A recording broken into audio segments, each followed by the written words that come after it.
পূর্বস্থলী ১ নম্বর ব্লকের বকপুর পঞ্চায়েতের অন্তর্গত সাহাপুর গ্রামে বিরসা মুন্ডার মৃত্যুবার্ষিকী পালন করা হলো।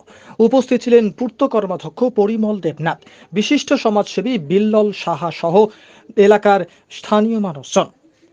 এদিন বিরসা মুন্ডার প্রতিকৃতিতে মাল্যদান করে তার প্রতি শ্রদ্ধা জ্ঞাপন করে মৃত্যুবার্ষিকী পালন করা হয়।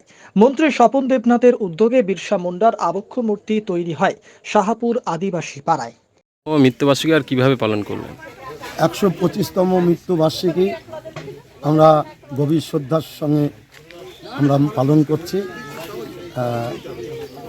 বিরসা মুন্ডা আপনারা সকলেই জানেন ১৮৭৫ খ্রিস্টাব্দে ১৫ই নভেম্বর জন্মগ্রহণ করেছিলেন। আদিবাসী আন্দোলনকে এমন জায়গায় পৌঁছে দিয়েছিলেন, ব্রিটিশের বিরুদ্ধে লড়াই করতে গিয়ে একটা সময় সেই বিরসা মুন্ডা আদিবাসী সম্প্রদায়ের কাছে, মুন্ডা সম্প্রদায়ের কাছে ভগবান রূপে আবির্ভূত হয়ে যান।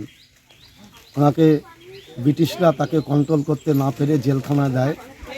ফাঁসি তার হয়ে গেলে গোটা আদিবাসী সমাজ বিক্ষোভে ফেটে পড়ত। এই ভয়ে তাকে স্লো প্রয়োজন করে দিয়ে রটিয়ে দেওয়া হয় যে বিরসা মুন্ডা ৯ জুন তিনি কলেরা রোগে মারা গিয়েছেন। আমরা তার বিদায়ী আত্মার প্রতি গভীর শ্রদ্ধা জানাচ্ছি।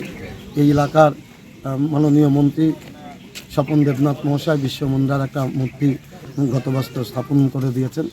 আমরা বহুত দিন ধরেই প্রতিবারের মতো এবারও গভীর মর্যাদার সঙ্গে আমরা তার মৃত্যুবার্ষিকী পালন করলাম। সেই সঙ্গে মন্ত্রী